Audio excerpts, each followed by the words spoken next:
Sabi dito sa 2 Corinthians chapter 5, chapter 13, verse 5, ay ganito. Sa TPB or Tagalog Popular Version. Sabi rito, subukin ninyo ang inyong mga sarili kung kayo'y namumuhay ayon sa pananampalataya. Suriin ninyo ang inyong sarili. Hindi ba ninyo nalalamang nasa inyo si Kristo Jesus? Maliban na lang kung kayo'y mga bigo sa pagsubok. Hallelujah. Hallelujah. Bago tayo magpatuloy, tayo po muna'y manalangin. Una, ipag-pray natin yung atin pong mga kapatid na may sakit. Diningi po tayo ng guidance mula sa atin pong Panginoon. Hallelujah, hallelujah. Salamat po, Diyos, sa iyong kabutihan. Salamat sa ingat, iyo pong provision. Lord, oras na ito ay wala po kami pagmalaki sa iyo. Bawat saglit ay kami po ay nagkukulang at nagkasala. Lord, anumang dungis ng kasalanan ang nakita sa amin ay iyo kaming linis at pakabanalin, Panginoon. At pong samba, pagluwalhati sa iyo, Lord, nawa mapapurihan ikaw, madakila ang iyong banal na pangalan, O Diyos. At Lord, sa mga oras na ito po, Panginoon, amin po kapatid na kung anong sakit ang dumapo sila, Lord, brother Panginoon ay gumaling, Lord, na idinadalangin ang iyo pong pagkilos sa kanyang buhay. Lord, muli hipuin niyo po siya mula ulo hanggang talampakan. At Lord, ayon sa iyo pong sinasabi na sa pamagitan ng mga latay mo ay kami ay nagsigaling. Kaya Lord, idampi sa kanya, Panginoon, ang latay mo, Panginoon, nang sa gayon ang kapangyarihan ng kagalingan ay dadaloy sa kanyang buong katauhan at sa sino man na may sakit, Panginoon. Tulad din, Panginoon, ng akin pong kapatid na patuloy na rin nagpapagaling sa bahay, sa stroke. Lord, in the mighty name of Jesus, ikaw, Diyos, ang siyang patuloy na magpagaling sa kanya sa pamagitan ng healing power ng iyong mga latay at sa pamagitan ng dugo mo, Panginoon. In the mighty name of Jesus, Lord, continue to heal and help him to recover completely, Panginoon, from that kind of sickness. In the mighty name of Jesus. And Lord God, in the mighty name of Jesus, Lord, sa amin pong pag-umpisa, Lord, hallelujah, ikaw ang magbasbas sa iyo pong mga salita. At Lord, ang iyo pong abang lingkod nito na walang kabuluhan, ay Lord, itago niyo po sa iyong likuran at ang iyo pong kapangyarihan ang siya pong narito nawa sa amin pong kalagitnaan. At Lord, hallelujah, hallelujah, ikaw mangusap sa puso ng bawat isa. At Lord, nawa, ikaw rin ang magpala ng iyo pong mga salita. At hanggang sa kami matapos, Panginoon, sa amin pong tinatalakay, ay Lord, hallelujah, let your Holy Spirit be here. And let the thousands and thousands of angels in heaven, Panginoon, ay kasama namin sa pagpupuri at pagpaparangal ng iyong banal pangalan. And let there be peace habang kami ay tumatalakay, and we do not allow any disturbances to be done by the devil to disturb us in the mighty name of Jesus. Thank you, Lord. Thank you, Lord. Thank you, Lord. Hallelujah. Aming sinasarado lahat ng options ng diablo upang siya ay bumulong in the mighty name of Jesus.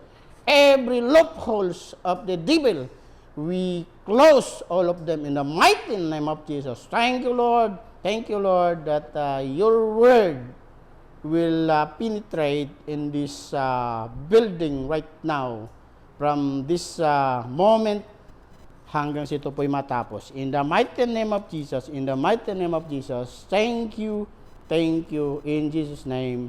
Amen and amen. Hallelujah. Palakpakan po muli ang Panginoon. Hallelujah, hallelujah. Ilan ba tayo? Mga sobra kulang-kulang. Glory to God. So, purihin ang atin pong Panginoon, no, sa atin pong binasa. Ay napakaganda po nung salita ng Diyos na atin pong binasa.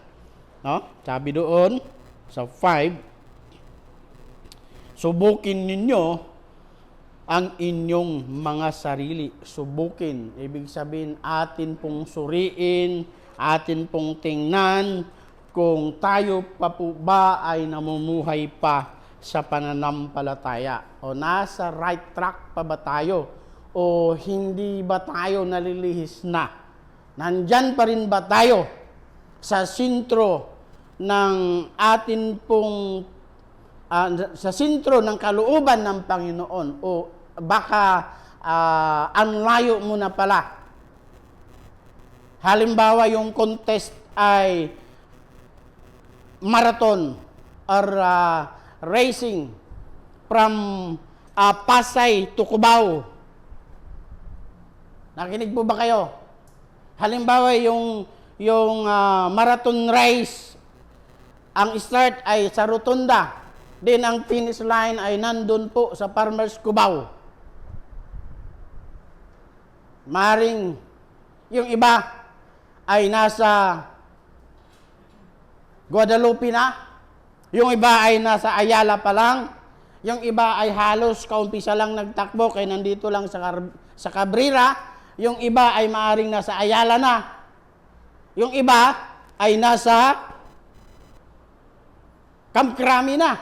At yung iba ay nasa malapit na sa Cubao. Pero pag sinabi mong ikaw ay malapit na sa Bacoor, delikado ka.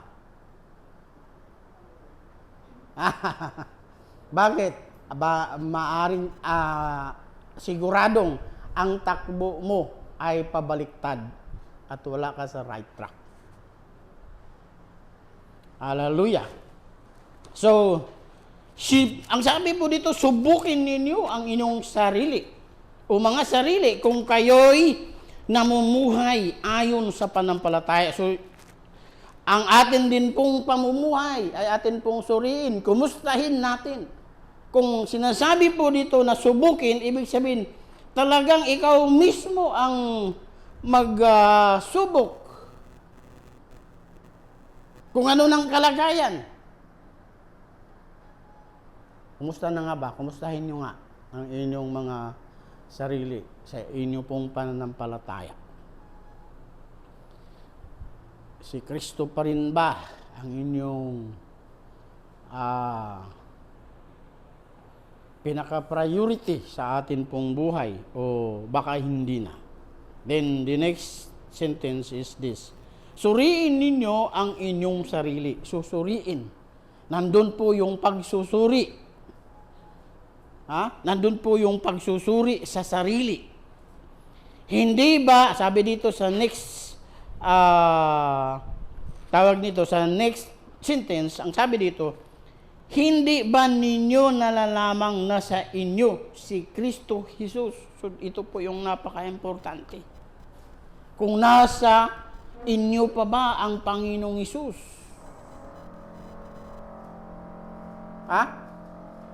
Katulad po nung sinasabi sa Book of Revelation chapter 3 verse 20. May mga tao pong nagsasabi sila po ay Kristiyano.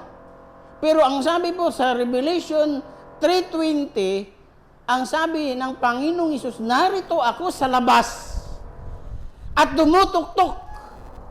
Ang sinumang duminig sa akin at ako'y papasukin, ako'y papasok at magkasama kami. Ang ibig sabihin, maraming mga Kristiyano, sinasabi nilang sila ay Kristiyano, pero ang nangyayari po ay wala si Kristo sa loob. Dapat nandito sa loob si Kristo. Pero bakit ba? Nandun siya sa labas at tumutok-tok pa rin. Hindi kasi pinapatuloy. Hindi pinagahari sa sarili si Kristo. Ang nangyayari si Kristo ay nasa labas pa rin. Nasa labas pa rin. At hindi po dapat. Dapat si Kristo ay nagahari sa atin pong buhay. Kung baga sa isang sasakyan, siya ang nagmamaniho. Pag siya po yung nagmamaniho, abay siyempre, siya po ang nasusunod, hindi po yung atin pa ring mga sarili. Amen? Glory to God. Hallelujah. Makinig po kayong maigi kasi meron po tayong kompetensya. Sabi rito sa Bible, no? Nasa introduction pa rin tayo. Sa 11:6 ng Hebreo, ang sabi doon ay ganito.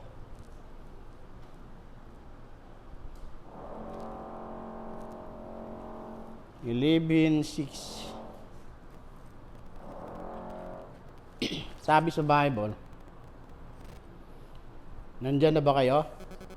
Kung hindi tayo sumasampalataya sa Diyos, hindi natin siya mabibigyang kaluguran.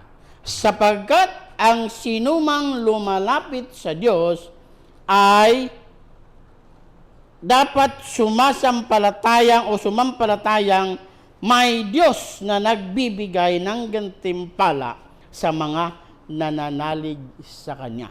No? So yun yung sinasabi. Kung tayo po ay lumalapit sa Diyos, ang sabi diyan ay dapat tayo po ay sumasampalataya. Kaya kung tayo lumalapit, may pananampalataya tayo na meron pong Diyos na makapangyarihan sa lahat. At pag tayo po ay nagpapakaligaw at hindi tayo lumalakad ayon sa kanyang kalooban, ay malalagot tayo pagdating po nung araw. Hallelujah. At ang sabi din dyan, siya po ay nagbibigay gantimpala sa mga nananalig sa Kanya. So may gantimpala tayong tatamuhin mula sa Kanya.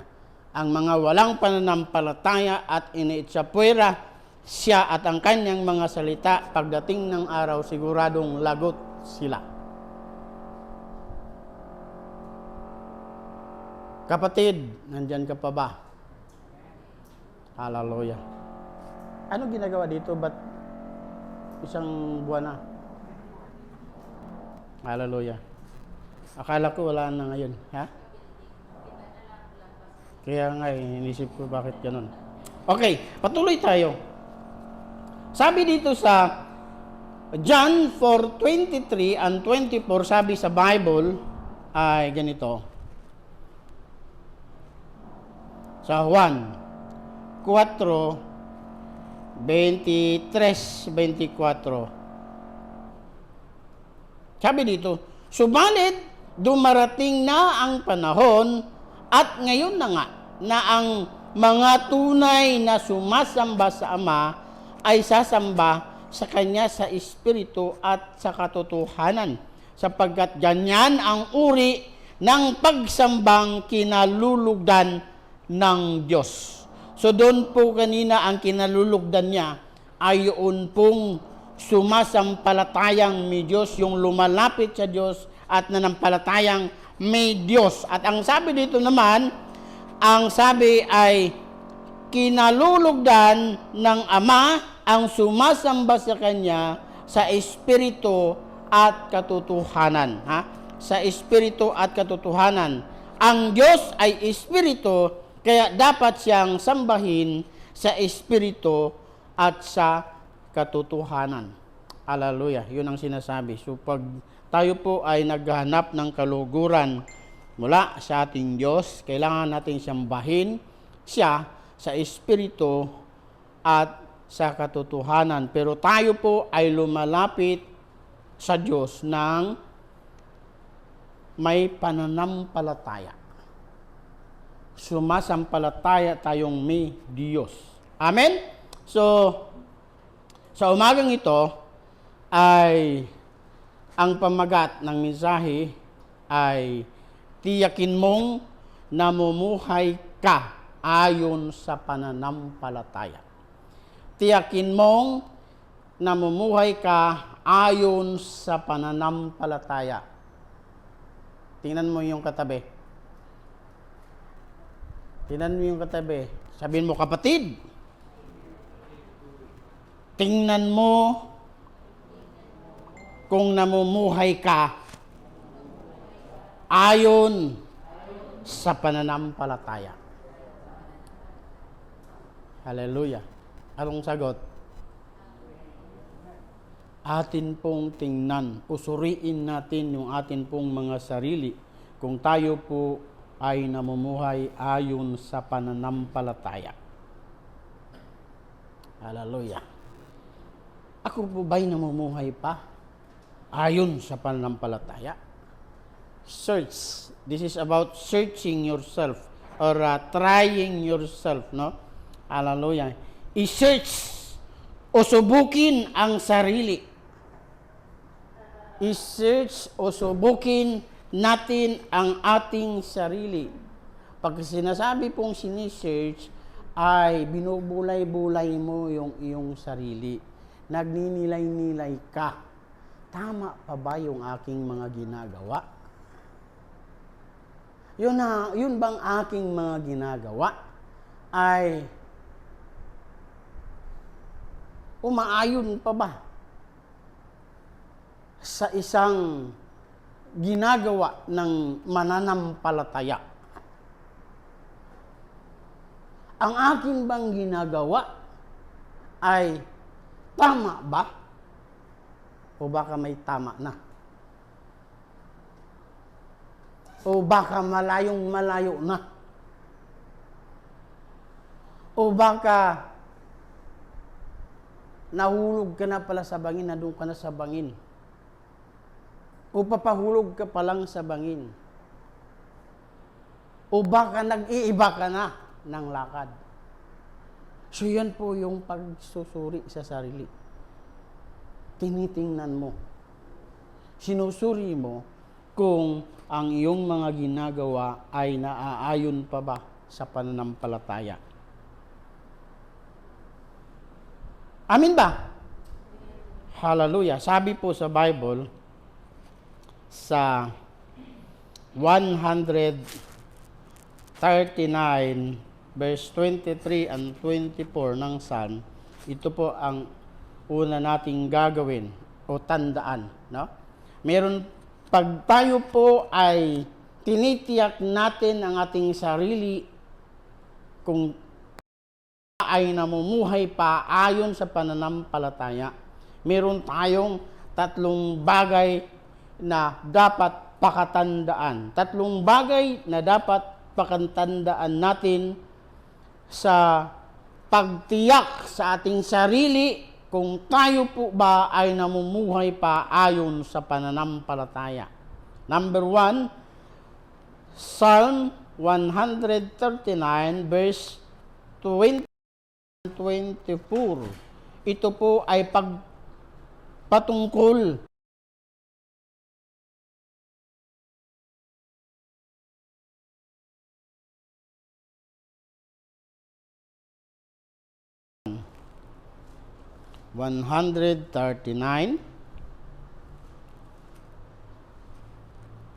verse 23 and 24, sabi rito,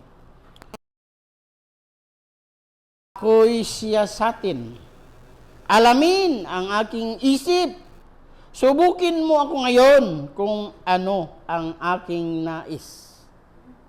Hallelujah.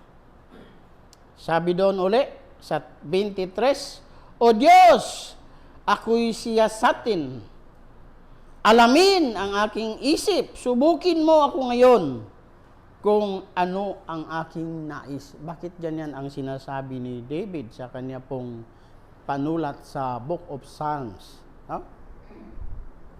Ang kanyang sarili ay kanya pong pinasusuri, ipinasiyasat niya sa Diyos. Kasi maaring si David ay nagdududa na sa kanyang sarili na nalihis na siya. Kaya ipinasisearch niya ang kanyang sarili. Kung ang kanya pong mga ninanais ay ito po ba ay naaayon pa sa kalooban ng Diyos o hindi na. Kasi marami tayong mga pinaplano. Pero kadalasan yung ating plano ay hindi kasama si Lord. Totoo hindi? Marami pong plano ang tao na kadalasan ay hindi po kasama si Lord. Tandaan po natin yan.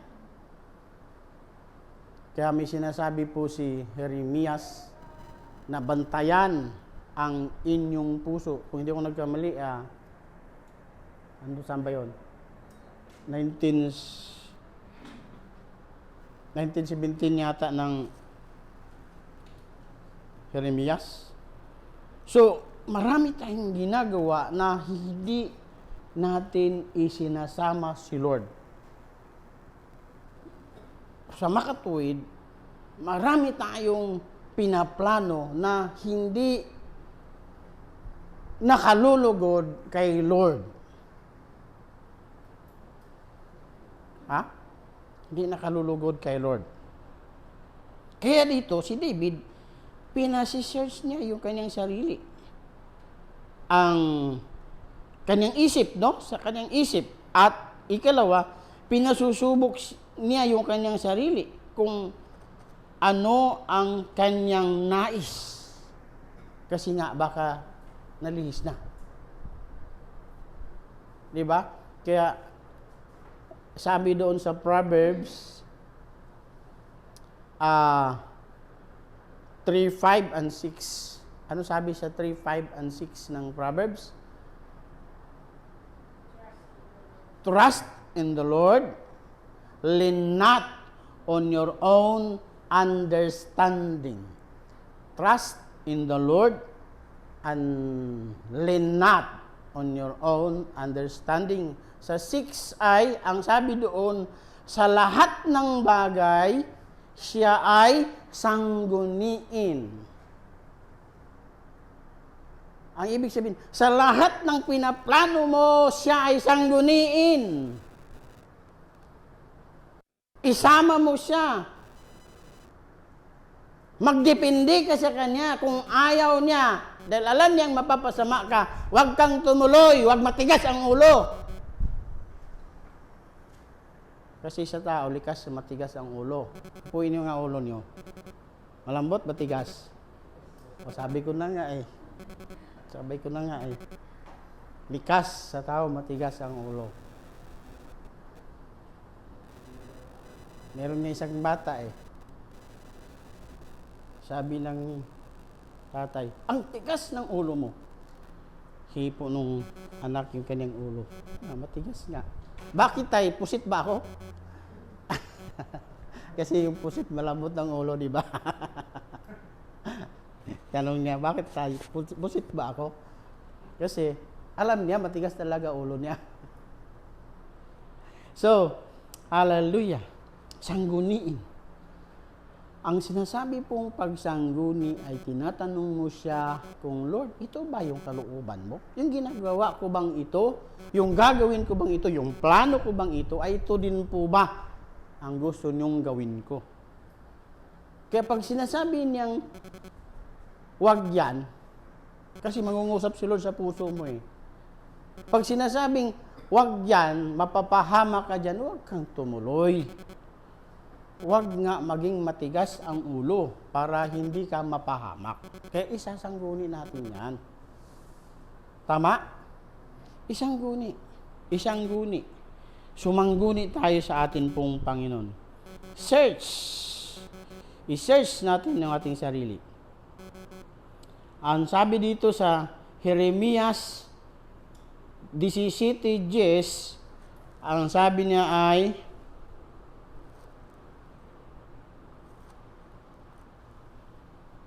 Jeremias 17:10,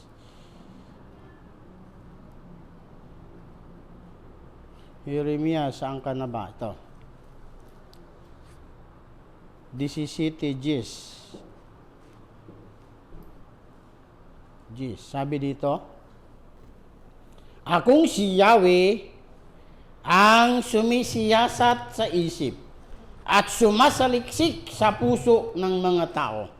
Ginagantimpalaan ko ang bawat isa ayon sa kanyang pamumuhay at ginagantimpalaan ayon sa kanyang ginagawa. Hallelujah. So, ang ibig sabihin diyan, ang Diyos ang sumisiya sa atin pong isip at sinasaliksik niya ang puso natin. Kung tama ba yung motibo. Pag sinasabi pong sinasaliksik ang puso, ito po'y patungkol sa ating motibo. Ano ba ang layunin mo? Bakit ka pupunta doon? Ano ba ang iyong sadya? Para ba talaga sa kapurihan ng Diyos o para mabantog ka o para ano ba? Ano ba talaga? No? So, diyan po ang sinasabi. Ginagantimpalaan ko, ang sabi diyan, ginagantimpalaan ko ang bawat isa ayon sa kanyang pamumuhay. So, dito po pala, kung ano man ang ating isipin, kung ano man yung ating gagawin, dapat ito po ay naaayon sa kanyang kalooban. Kasi patungkol sa pamumuhay natin bilang mananampalataya. So, siyempre, dahil ikaw ay mananampalataya, dapat lahat ng ating pinaplano may kapurihan para kay Lord ang magiging outcome o mangyayari sa bandang huli. At dito sabi pa diyan, at gagantimpalaan ayon sa kanyang ginagawa. So may gantimpala ka sa iyong ginagawa kung sinasama mo si Lord, ang hangad mo ay papurihan siya, ang hangad mo ay madakila siya sa pamagitan ng buhay mo, sa iyong mga ginagawa. Hindi lang para sa sarili mo. Kasi tayo mga tao, likas sa atin ang magplano, pero kadalasan yung plano, hindi kasama si Lord sa plano at labas sa kalooban ni Lord ang pinaplano. Tandaan po ninyo lagi yan. Kaya pagdating doon sa 19, tingnan po ninyo. 19 ba yung sinasabi ko kanina? 17:19.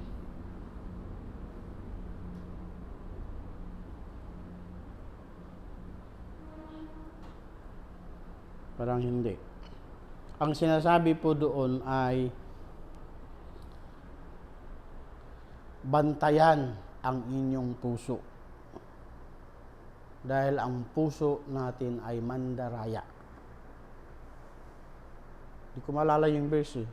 Ang nisip ko 17:19. Pero hindi pala. So, bantayan natin ang ating puso kasi ang ating puso ay mandaraya. Bakit mandaraya? Bakit sinasabing mandaraya? Minsan, ganito ang plano natin pero meron tayong hidden agenda sa kabila noon. Merong ibang agenda. At kunting bagay lang ay nag-iiba. Kaya yung sabi doon, mandaraya ang puso. Next verse, Lamentation 3:40. Lamentation. O panaghoy. Sa panaghoy ay sulat din ito ni Jeremias. Ang sabi po rito, kasunod lang ng Jeremias o Book of Jeremias. Sabi rito sa 3:40 ay ganito. Siyasatin natin suriin ang ating pamumuhay at tayo'y manumbalik kay Yahweh. Dumulog tayo sa Diyos at tayo'y manalangin. Hallelujah. Hallelujah. Yan ang sinasabi ni Jeremias sa kanya pong pananaghoy nung makita niya yung kalagayan ng Israel o nung Jerusalem after sila ay nilusob ng Babylonians na marami pong patay.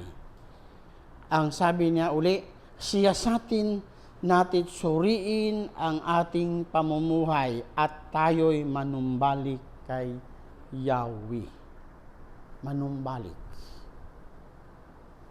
Bakit dyan lang bakit ganyan ang nasabi ni Jeremias? Kasi doon po sa kanila pong panahon, ang dami pong panawagan, ang dami pong nananawagan ng pagpapanumbalik sa Diyos. Ibig sabihin, malayong-malayo na sila sa Diyos.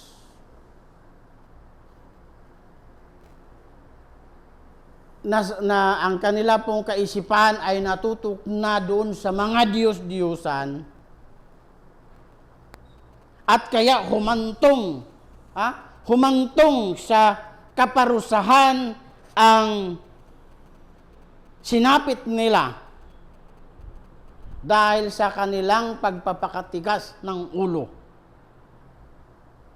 At dito, pagkatapos ng mga pangyayari na halos huli na ang lahat kung tutuusin dahil marami ng patay, ang sabi nun, naghambalang ang patay sa kalsada, no? Pag binasa ninyo yung Book of Lamentations or ang aklat ng panaghoy ay nakakalungkot ang pangyayari sa kwento ni Jeremias. Kaya dito, hallelujah, after dun sa pangyayari ay ang sabi niya, siyasatin natin ang ating sarili. Sa ganito po kasing mga eksena, marami pong mga tao, no? Marami pong mga tao, nagpapakaligaw na nga siya sa Lord, umalis na nga siya sa paglilingkod kay Lord. Nagpakalayo-layo siya, at halata naman masyadong lumayo siya sa Lord ng husto. At nung nakaranas ng siguro kunting kalabit lang ni Lord, siyempre malaki ang kamay ni Lord. Amen? Kasi siya makapangyarihan eh.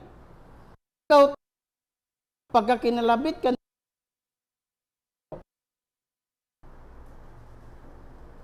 kalabit pa lang yun ha.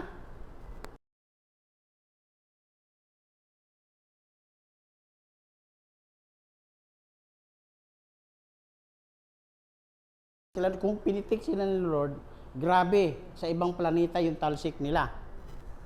Maaaring kinalabit. Pero marami nga sa atin, no?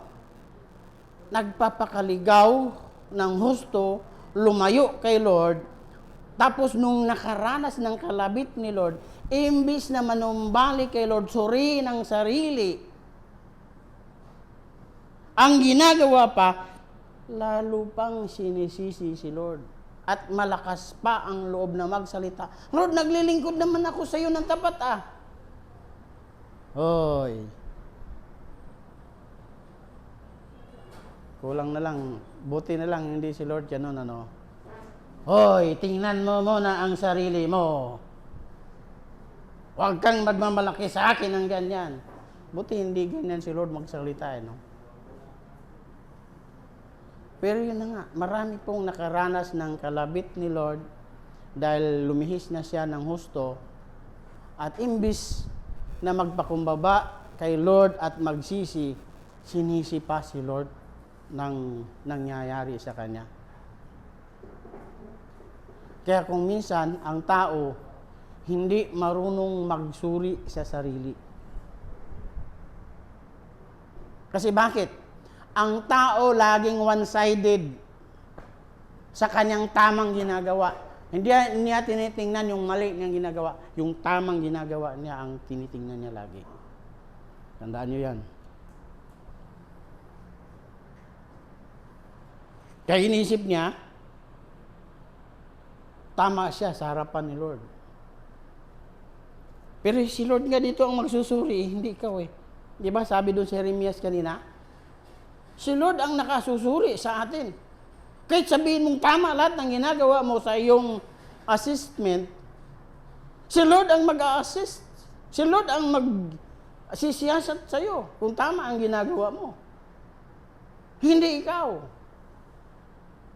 Kaya nga yung paghatol mo sa iba ay hindi pinintulit ni Lord eh. Di ba may sinasabi sa Bible? Huwag kang humatol. Kasi, gawain ng Diyos yan. Si Lord ang hahatol, hindi ikaw. Tao ka lang. At yung iba, ay nakala nila dahil sila ay, ang kanilang kasalanan ay hindi katulad ng ginagawa ng iba, ay ang inisip nila, mas makasalanan yung taong yon. Naku po. Kay Lord, kimaliit, kimalaki, na kasalanan, pariho lang yun. Huwag mong i-judge yung iba dahil iba yung kasalanan nila kaysa kasalanan mo. Huwag mong i-compare yung sarili mo sa iba dahil mas malaking kasalanan nila kaysa kasalanan mo. Kay Lord, maliit man o malaking kasalanan, inuulit ko, pariho lang. Pantay. Tandaan po natin yan. Wala po tayong maipagmalaki kay Lord. Amen? Kailangan po, subukin natin ang ating mga sarili. Lord, tama ba yung aking mga ginagawa? Naalala niyo po yung sa Bible, yung kwento ni Jesus, na yung Parisiyo at Publikano na nananalangin. Nakita ni Lord sa kwento ni Lord, may dalawang nananalangin. Ang Parisiyo at saka yung Publikano. Ang sabi ng Parisiyo, "Salamat Lord, at ako'y hindi katulad ng taong yan na makasalanan. Ako'y nagpapasting, ako'y nagbibigay ng ikapo, lahat ng klase ng ikapo, binibigay ko, at lahat ng kabutihan ay ginagawa ko," sabi noong Parisiyo. Pero ang kwento ni Diyos, sabi niya, nandun din nananalangin yun pong Publikano. At ang sinasabi ni Jesus doon sa Publikano, ang Publikano ay hindi man lang makatingin sa langit at dinadagukan ang sarili. At sinasabi niya, "Panginoon, patawarin mo ko na ako po'y isang makasalanan." At sa concluding part, sinabi ni Jesus, ang dinidinig ng Diyos ay ang Publikano at hindi yung Parisiyo. Kasi ang sinasabi ni Lord, kasi sa Diyos, ang nagpapakataas ay kanyang ibinababa, ang nagpapakababa ay kanyang itinataas. Ganon si Lord. Ganon si Lord. No? Kaya wala tayong may pagmalaki kay Lord. Wala tayong may pagmalaki. Tandaan po natin yan. So sa atin po, mga kapatid, sa mga oras na ito, sa pagtiyak ng atin pong pamumuhay, kung tayo po ba ay namumuhay pa sa pananampalataya, suriin, i-search, siyasatin natin ng ating sarili. Siyasatin natin ang ating sarili kung tayo po ba ay nasa sentro pa sa kalooban ni Lord o tayo po ay lihis na. Amen? Hallelujah. Palakpakan po ang atin pong Panginoon. Hallelujah. Ikalawa, na atin pong dapat napakatandaan para sa pagtiyak sa atin pong mga sarili kung tayo po'y namumuhay pa sa pananampalataya ay gumawa ng hakbang ng upang madamang muli ang kanyang presensya. Upang madamang muli ang kanyang presensya. Kasi minsan sa tao, no? Kadalasan kasi narinig ko, may mga tao na nagpupunta sa church. Ano ba yan? Hindi ko marinig yung presensya ni Lord. Hindi ko madama yung presensya ni Lord. Sinisisi yung kanyang katabi, sinisisi ang kung sino-sino, sinisisi ang song leader, sinisisi yung mga manunugtog. Ano ba yan? Hindi ko madama yung presensya ni Lord. Wala siguro si Lord sa church na yan.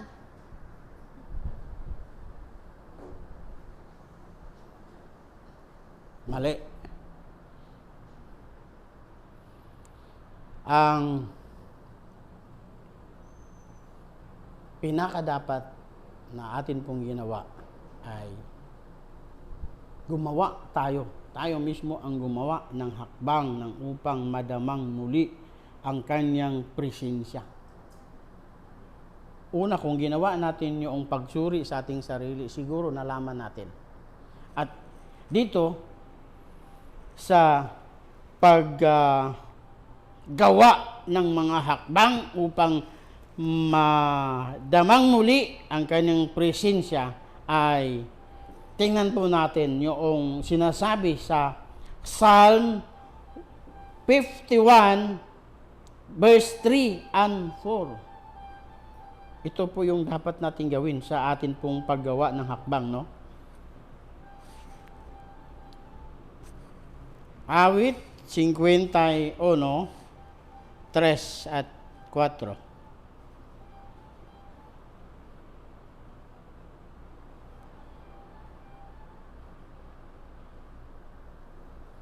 Sabi dito, mga pagkakasala ko'y kinikilala. Di ko malilimutan, laging alaala. Sa iyo lang ako nagkasalang tunay. At ang ginawa ko'y di mo kinalugdan. Kaya may katuwiran ka na ako'y hatulan. Marapat na ako'y iyong parusahan. Bakit ba ganyan ang sinasabing? Igumagawa ka ng hakbang para madamang muli ang presensya ni Lord. Yan po yung first step na yung gagawin para madama mo ang presensya ni Lord. Ha? Pagsisisi.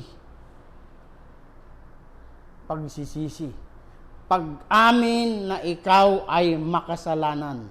Marami po kasing mga tao,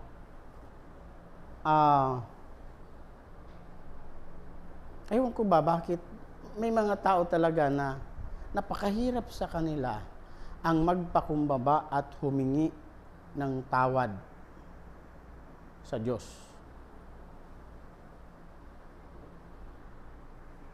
At sa tao rin. Kahit yung paghingi ng tawad sa tao, napakahirap sa kanila. May kilala akong mga tao na ganun, no? Mahirap sa kanila ang lumapit at humingi ng tawad. Aywan ko kung... Pero pride pa rin po ang dahilan bakit hindi makalapit at makahingi ng tawad. Pero dito yung sinasabi po, the first step to be done ay pag-amin sa kasalanan. Pag-amin sa kasalanan. Paglapit kay Lord at pag-amin sa kasalanan. Ang sabi dito, no, dito po kasi, ang kwento po sa likod ng kasaysayan ng Book of Psalm 51 ay ito po o dito po ay kinumpronta ni Prophet Nathan si David na isang hari after na siya po ay nakapag-commit ng kasalanan. Hindi ko na babanggitin yung kanyang kasalanan, pero nagkaroon po siya ng kasalanan na matindi. At ang ginawa po ni David, hinarap siya. Nagkwento si David. At siya nagkwento si Nathan pala, Prophet Nathan. Sa pagkwento ni Nathan kay David about sa kanyang parabula patungkol sa kanyang kasalanan, napasigaw si David. Sabi niya, dapat mamatay ang taong yan. Grabe, no, na kanyang sinalita. Yung pala sa kwento pala ni Nathan, sa parabula, yung sarili pala niya ang kanyang hinatulan. Ganon katindi. Pero sinagot siya ni Prophet Nathan, ang sabi niya, mahal na hari, ikaw ang taong yun. At mabuti naman si David ay dahil siya po ay mapagpakumbaba, no? Bagamat siya ay hari, kasi sa ibang hari yun, hindi yun pwede mangyari. Pwede siyang mag-utos sa kanyang utusan. Utusan, halika rito. Tagpasin ang liig ng taong ito. Nilapastangan ako. Tatagpasin agad yung liig ni Nathan noon. Pero palibhasa si David ay may takot sa Diyos. At mapagpakumbaba sa Diyos, mismong doon sa kanyang trono, siya po ay nagpakumbaba sa Diyos, humingi ng tawad, at ito po yung kanya pong nasambit. Ano yon? Mga pagkakasala ko'y kinikilala, di ko malilimutan, laging alaala. Sa iyo lang ako nagkasalang tunay, at ang ginawa ko'y di mo kinalugdan.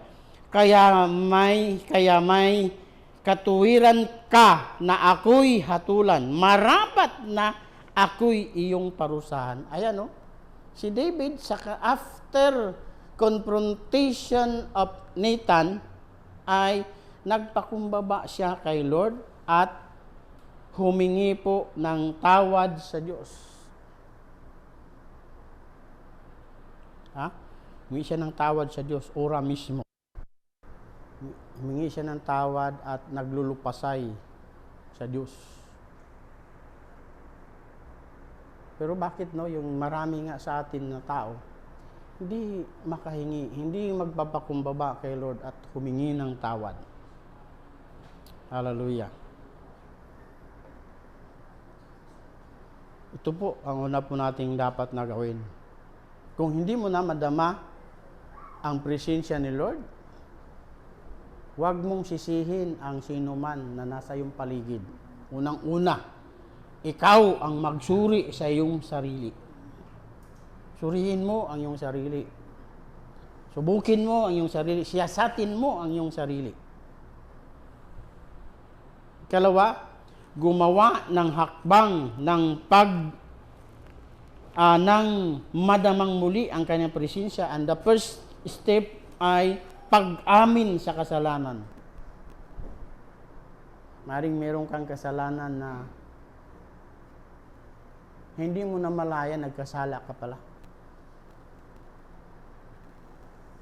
Meron pong mga tao na hindi nila alam na sila po pala ay nakatisod na. Kaya pagkakataon ko na rin, pag mayroong natisod sa akin dyan, sa salita ko, patawad. Pero sa tao, dahil tao po tayo, mayroon tayong mga salita na nakakatisod. Mayroon pong mga tao na hindi natin namalayan, sumama na pala ang loob dahil sa nabanggit natin. Ibig sabihin doon, hindi mo sinasadya pero nakasakit ka eh. Ganun talaga. Tao ka eh. Ang atin pong bibig ay matalas. Amen po ba? Minsan, may mga pagkakataon na hindi natin sinasadya. Nagkakasala tayo. Kahit hindi mo intensyon na ikaw ay manakit, nakakasakit ka. Tandaan po natin yan. Ang akala natin, okay lang yun kasi okay lang naman sa kanya, pero hindi, humama pala ang loob eh. Pero tayo din naman, hindi ibig sabihin doon na konsintihin natin yung ating sarili. Kung tayo po'y balat sibuyas, turuan natin yung atin pong puso na magiging balat kalabaw. Ha? Intindihan po ba natin? Kasi vice versa po yan dapat. Kung alam natin na tayo po'y balat sibuyas, palakasin natin yung atin pong loob. Palakasin natin ating pong puso na magiging balat kalabaw yan. Naintindihan po ba? Pero sa atin na mga tao, may mga pagkakataon na hindi talaga sinasadya, pero tayo po ay nakakasakit. Kaya suriin natin yung ating mga sarili. No? Sa atin pong paggawa ng hakbang para madamang muli ang kanyang presensya. Kilalanin natin sa harap ng Diyos na tayo ay hindi perpekto. Ang perpekto ay pangalan lang. Oo, may mga kapitbahay kayo, pangalan perpekto, pero pangalan lang yun. Sa totoong buhay ay hindi po siya perpekto. Intindihan? Hallelujah. Then, next verse is, seek His face. Hanapin ang kanyang mukha. No? Una, yung pag-amin sa kasalanan. Ikalawa, hanapin ang kanyang mukha. Dito po, pag sinasabi pong hanapin ang kanyang mukha, yan po ay parang meron pong pagka-idiomatic expression po yan sa Israel. No? Pero ang pinakaibig sabihin po dyan ay buong pusong pagsisisi. Kanina, simpleng pagsisisi lang. Simpleng pag-amin sa kasalanan. Dito po ay buong pusong pagsisisi o taos-pusong pagsisisi. Yung sinasabing hanapin ang kanyang mukha. Kasi bakit? Pag may kasalanan ka sa tao, pag may nagawa kang hindi maganda sa tao, hindi mo siya matingnang maigi, di ba? Hindi ka makatingin sa mukha. Totoo, hindi? Pag may taong nakagawa ka ng hindi maganda sa kanya at alam mo na hindi magandang nagawa mo, hindi ka makatingin sa kanya ng mukhaan. Ganon din sa Diyos. Pag tayo po'y, alam natin na tayo po'y nagkasala, nagigilty tayong lumapit sa Kanya. Di ba? Totoo yun? Hindi. Pag alam natin, minsan pagka meron tayong kasalanan, tapos hindi natin aminin sa Kanya, nagigilty tayo. Pero dito po ang sinasabi, hanapin ang Kanyang mukha o buong pusong magsisi sa kasalanan. 2 Chronicles chapter 7 verse 14. Lagi pong binabanggit kahit saan. Ha? Ano sinasabi? Sa 2 Chronicles 7:14, sabi rito ay ganito. Mula 13. At sige, sa 14 na diretso. Sabi, ngunit kung ang bayang ito na nagtataglay ng aking karangalan ay magpakumbaba, manalangin, hanapin ako, at talikuran ang kanilang kasamaan, papakinggan ko sila mula sa langit, patatawarin ko sila sa kanilang mga kasalanan, at muli kong pasaganain ang kanilang lupain. Hallelujah. Yung sinasabi po dun, hanapin ako. Yun po yung term na seek His face. Ha? At actually dyan, sa paghanap sa Kanya, ay kasabay yung pagtalikod sa kasamaan. Katulad ng ginawa ni David, inalala niya ang kanyang kamalian, buong puso siyang nagpapakumbaba sa Diyos. Humihingi siya ng tawad. Kaya doon sa verse 10, doon pa rin sa chapter 51, tinan po din nyo dyan ang sinasabi.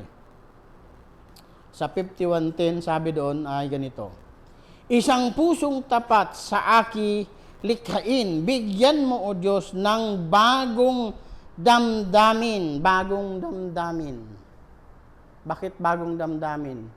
Kasi kanina hindi niya madama ang presensya ni Lord. Pakiramdam niya malayong malayo na siya kay Lord. At hindi niya gusto yung ganong kalagayan. Sinong gustong nandoon sa kalagayang malayong malayo siya sa Panginoon? Siyempre wala. Kahit sino ang tatanungin, hindi niya gusto na malayo siya o hindi niya gusto na mararamdaman na malayo siya kay Lord. Pero may hakbang ka bang ginagawa para mapalapit muli sa Diyos? O para manumbalik ang kanyang presensya, para madama mo muli ang kanyang presensya? May ginawa ka bang hakbang? Ito po ang sinasabi pong hakbang. Hanapin ang kanyang muka. Buong pusong magsisisi sa kasalanan. Aminin na ikaw ay nagkasala. Huwag magmalaki sa harap ng Diyos. Wala kang maipagmalaki sa harap ng Diyos. Tandaan po natin yan. Hallelujah. So, tiyakin mong namumuhay ka ayon sa pananampalataya.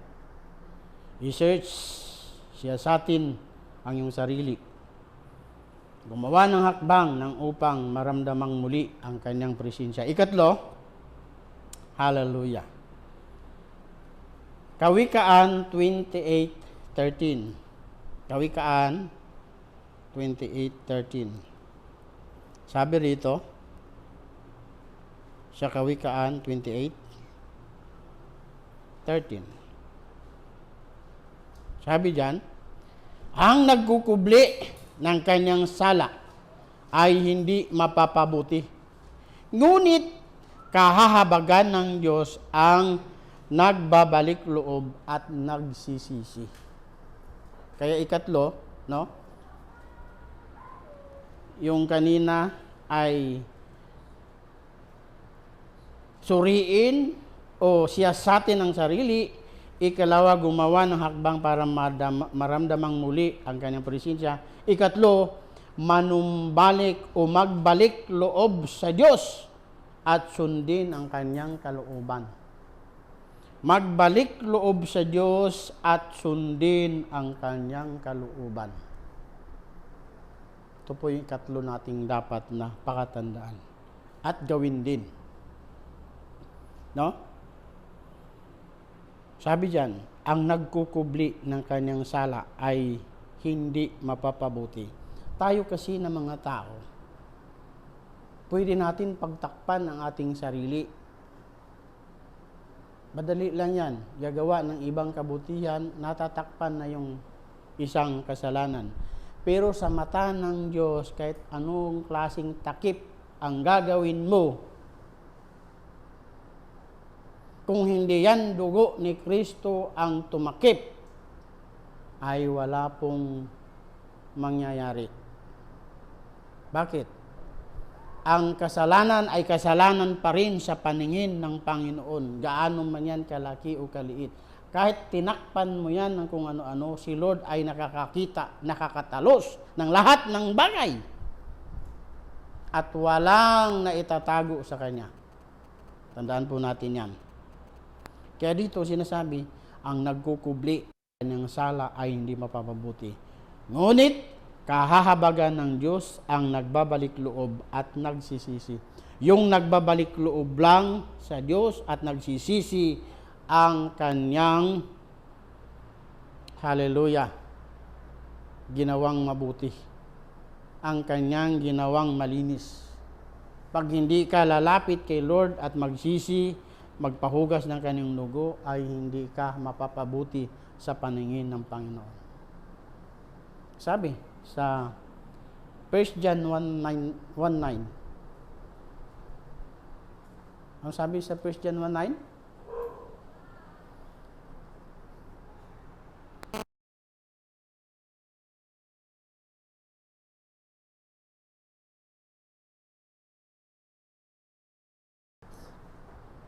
tayo'y patatawarin at lilinisin sa lahat ng ating napahayag mo, nangungumpisal ka sa Diyos. Hindi sa tao ang kumpisal, sa Diyos. Ha? Dito po, ang taos mong pagsisisi, ikumpisal mo sa Diyos. Amen? Then next is, next verse, obey the will of the Lord. Obey the will of the Lord. Sundin ang kalooban ng Panginoon. Huwag magpapakatigas ng ulo. Sa halip, sundin ang kalooban ng Diyos. Sabi nga doon sa Matthew 7:21 hanggang 23, ang sabi ni Lord Jesus, hindi lahat ng tumatawag sa akin ay hindi lahat ng tumatawag sa akin ay makapapasok sa kaharian ng langit, kundi yaon lamang sumusunod sa kalooban ng aking Ama. Yun lang sumusunod sa kalooban ng aking Ama. Ibig sabihin, kailangan natin sundin ang kalooban ng Diyos. Si Kristo isang bisis nung siya po ay lumapit kay John the Baptist, at ang sabi ni John the Baptist,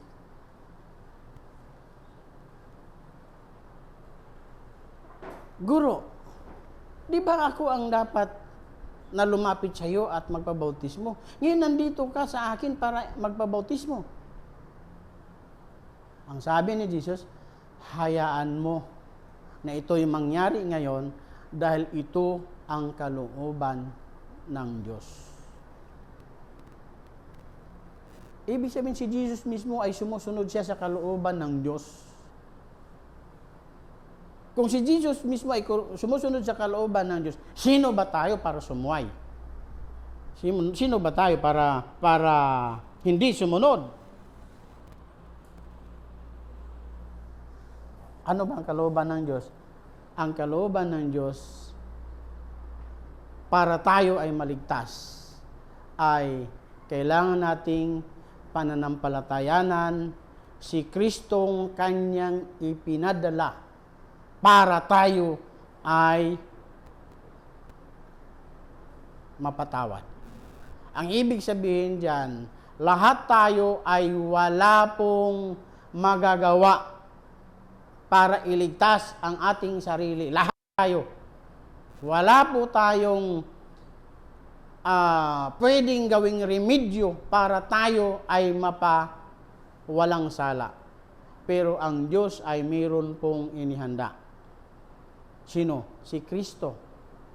Kaya ipinadala niya si Kristo para tayo po ay maligtas. Ang sabi sa Bible, sa John 3:16, gayon na lamang ang pag-ibig ng Diyos sa sanlibutan, kaya ibinigay niya ang kanyang bugtong na anak, si Kristo po yun.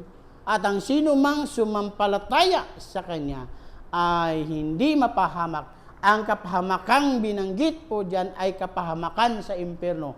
Kung tayo po ay hindi niligtas ng Panginoong Jesucristo, at kung hindi tayo lalapit sa Panginoong Jesucristo, tayong lahat ay mapapahamak sa apoy ng impyerno. Totoong mayroong impyerno. Kasi si Kristo mismo nagpapatunay na mayroon pong impyerno.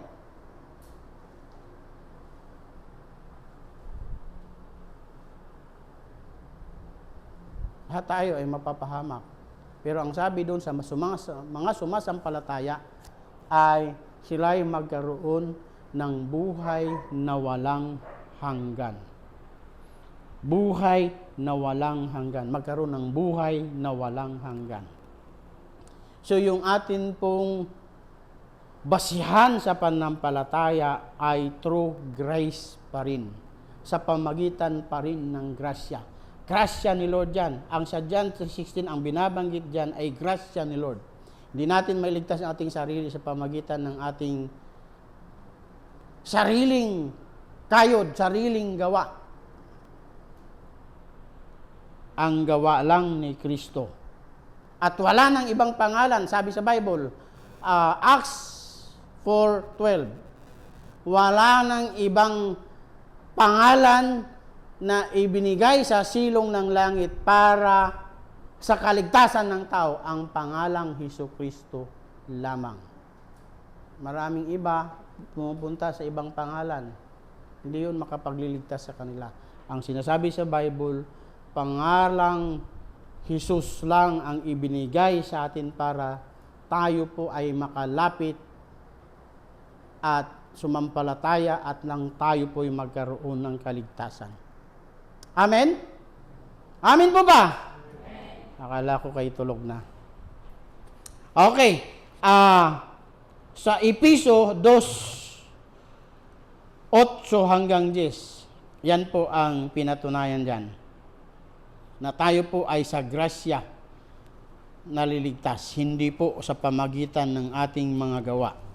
Episo 2:8 hanggang 10, sabi rito sa Bible, sapagkat dahil sa kagandahang loob ng Diyos,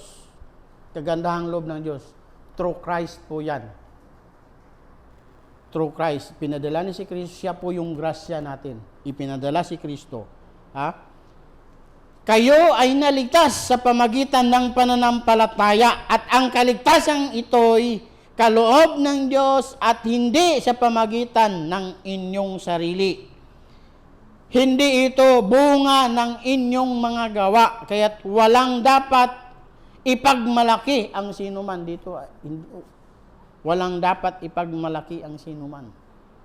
Then, sa 10, sapagkat tayo'y nilalang ng Diyos, nilikha sa pamagitan ni Kristo Jesus, upang iukol natin ang ating buhay sa paggawa ng mabuti. Yan ang layuning pinili ng Diyos para sa atin nung una pa man. Hallelujah. So, ibig sabihin dito tayo inihanda ni Lord ang makagawa ng mabuti. Ano yung mabuti na gawin? Ano yung paggawa ng mabuti? Ito pong mga bagay na ginagawa natin. Pero kahit yung mga bagay na igawin mo, kung wala si Kristo, hindi ka pa rin maliligtas. Kaya nga, ang missing gap ay ginawa ng Diyos. Merong missing gap yung gagawin ni Kristo. Yung gawa ni Kristo. Hallelujah. At salamat na gawa ni Kristo. Kaya nung sinasabi po niya, nung siya po ay nakumpleto na niya yung kanyang gawa, ang sabi niya sa Father, it is finished. Naganap na. Nagawa ko na. Mission accomplished, Father. I've done all the requirement of the law. Nagawa ko na lahat ng nire-request ng kautusan. Kaya yung sigaw niya doon sa krus na it is finished, nagawa ko na ang kailangang gawin. Yung gawa ni Kristo na yun ang nakapagliligtas sa'yo. Hindi yung gawa mo. Ang gawa natin, ang sabi sa Bible, ay parang basahan lamang sa harapan ng Diyos. Bakit? Kung baga, ang nire-required ng Diyos ay hanggang dito. Yung nagawa mo hanggang dito lang. Sukatin mo kung ilang metro, isang metro pa yata yung layo. Layo-layo niyan. Kasi bakit? Kapos na kapos tayo. Tandaan po natin yan. Kaya wala tayong maipagmalaki sa Diyos. Amen? Dugo ni Kristo ang siyang nakapagtubos sa atin. Makailang ulit na sinasabi sa Book of Romans, sa Book of Hebrews, meron po tayong basahin na isang talata sa Book of Hebrews. Hebrews 9:12. Hindi na po tayo magtatagal. Sabagay, 4:30 po lang.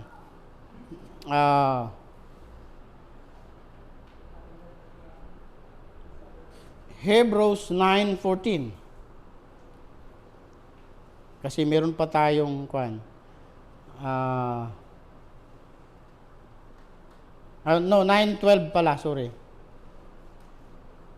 Sabi rito, minsan lamang pumasok si Kristo sa dakong kabanal-banalan at iyo'y sapat na.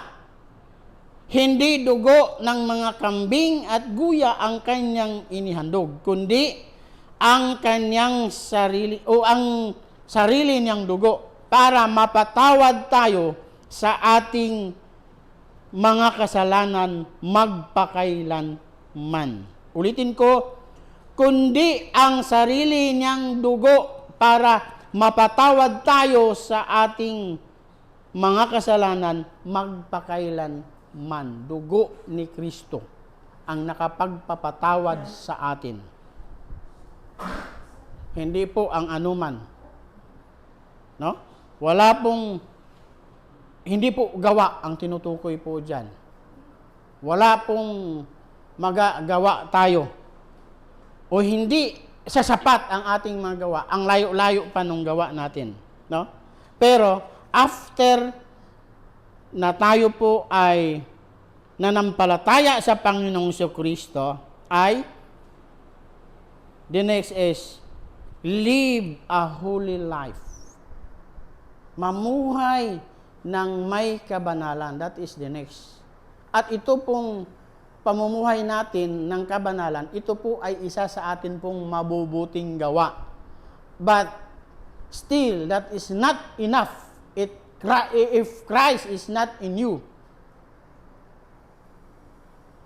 Kung hindi ka nanampalataya sa Panginoong Kristo, your good works is not enough.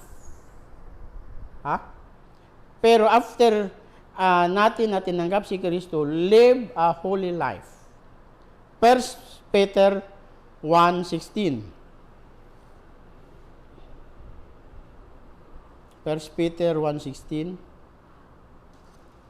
Sabi rito,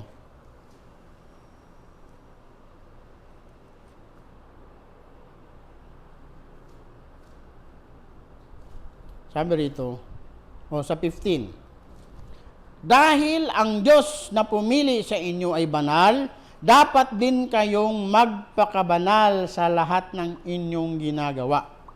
Sapagkat nasusulat, magpakabanal kayo sapagkat ako'y banal. So, kailan natin mamuhay ng may kabanalan.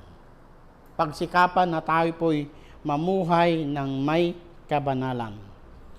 Last verse, Hebrews 12:14. Atras lang tayo, konti. Hebrews 12:14. Sabi rito, last verse, sikapin ninyong makasundo ang lahat ng tao po ang tinutukoy dito. Sikapin ninyong makasundo ang lahat at magpakabanal sapagkat hindi ninyo makikita ang Panginoon kung hindi kayo mamuhay ng ganito. Magpakabanal. Sikapin natin na mamuhay ng kalugod-lugod kay Lord. Mamuhay ng may kabanalan. So, tandaan po natin mga kapatid, tiyakin natin na tayo po ay namumuhay sa pananampalataya. Dapat nating tandaan, una nating gawin, siyasatin at subukin, suriin ang atin pong mga sarili. Ikalawa, gumawa ng hakbang upang madama ang kanyang presensya. O madamang muli ang kanyang presensya. Ikatlo, manumbalik sa Diyos at sundin ang kanyang kalooban. Great is your faithfulness. Great is your faithfulness. And I lift my eyes, I won't forget how great your faithfulness.